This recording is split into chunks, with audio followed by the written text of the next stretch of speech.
आगे साखी में बता रहा है कि पानी ही तय हिम बया, हिम हवै गया मिलाई, जो कुछ था सोई भया, अब कुछ कहा न जाई। यहाँ पर कबीरदास जी बता रहे हैं कि पानी ही तय हिम बया, पहले पानी था, अब हिम यानी बर्फ़ बन गया, या आप कह सकते हैं कि पानी में से ही बर्फ़ बनता है, पानी से ही बर्फ़ बनता है। हिम हवै गया बिलाई, हिम हवै गया बिलाई यानी बर्फ़ फिर पिघलकर पानी बन जाता है, बिला जाता है। पानी ही बर्फ़ बनता है और बर्फ़ फिर क्या बन जाता है, पानी बन जाता है। जो कुछ था सोई भया, कहने का मतलब है उसका जैसा वास्तविक रूप था वह उसी वास्तविक रूप में आ गया। अब कुछ कहा ना जाए, उसके संबंध में अब कुछ भी नहीं कहा जा सकता है। फिर से समझिए कि पहले पानी था जो बर्फ़ बन गया, फिर वह बर्फ़ पुनः पानी बन जाता है। जैसा उसका वास्तविक रूप था वह वैसे ही वास्तविक रूप में आ जाता है। इसके बारे में कुछ भी नहीं कहा जा सकता। कहने का मतलब है कि आत्मा परमात्मा का ही रूप है जो माया के कारण पृथक प्रतीत होता है।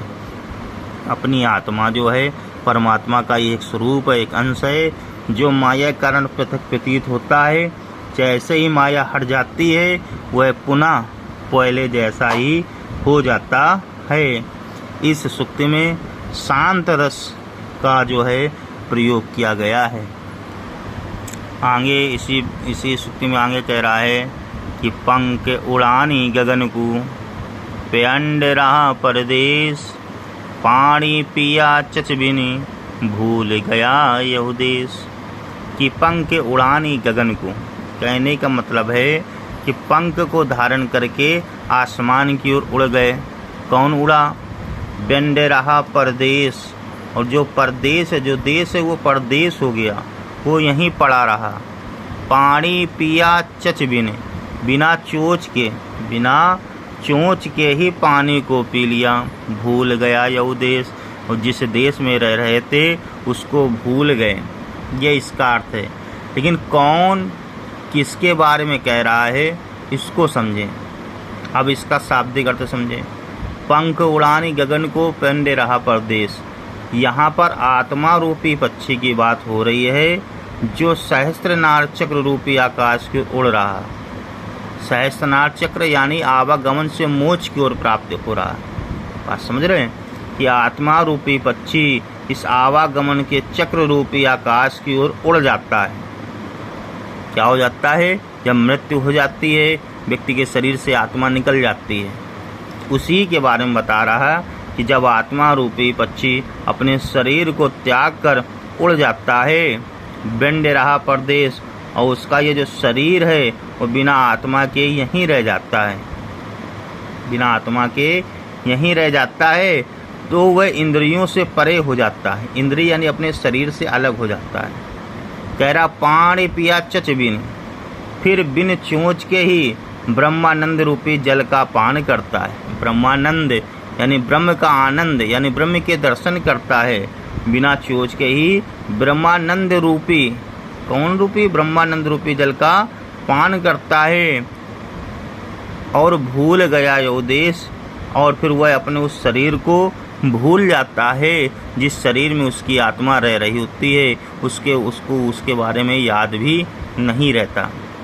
फिर से समझें कि पंखे उड़ानू गगन को, बेंडे रहा परदेश, कि मनुष्य की जब मृत्यु हो जाती है तो उसकी आत्मा इस शरीर को, उस मृत्यु की जब, तो यही कह रहा है कि जब मनुष्य के शरीर से आत्मा निकल जाती है तो वह आत्मा रूपी जो पक्षी है वो आसमान में उड़ जाता है और अपने उस शरीर को छोड़ देता है, जो पिंड है उस शरीर को छोड़ देता है और उस इंद्रियों से परे हो जाता है।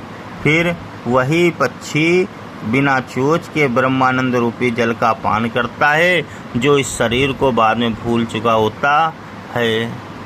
आगे बता रहा है, इसी एक और सुक्ति आगे बता रहा है कि पिंजर प्रेम पिकासिया, अंतर भरे भया उबास, मुख कस्तूरी मय मही बाड़ी फूटी बास।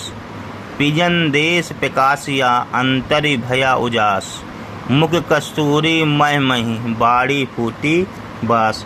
कबीर का कहने का मतलब यहाँ है कि ईश्वर का साक्षात्कार होने पर हृदय में प्रेम का प्रकाश हो जाता है।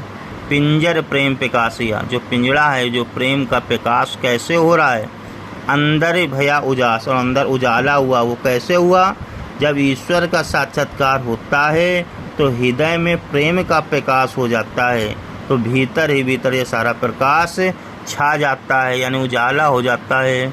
मुख कस्तूरी मय मही बाड़ी फूटी बास, फिर क्या होता है, मुख से राम नाम रूपी कस्तूरी जैसे सुगंध आने लगती है और वाड़ी में प्रभु प्रेम की सुगंध फूट पड़ती है।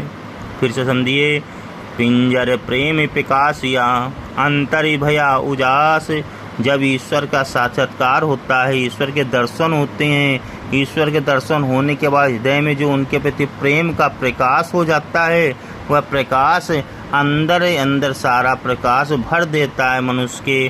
फिर होता क्या है कि मनुष्य के मुख से राम नाम रूपी कस्तूरी जैसी सुगंध आने लगती है और वाणी में अपने आप राम के नाम का स्कंद फूट पड़ता है, यानी राम के नाम की सुगंध हमेशा निकलती रहती है।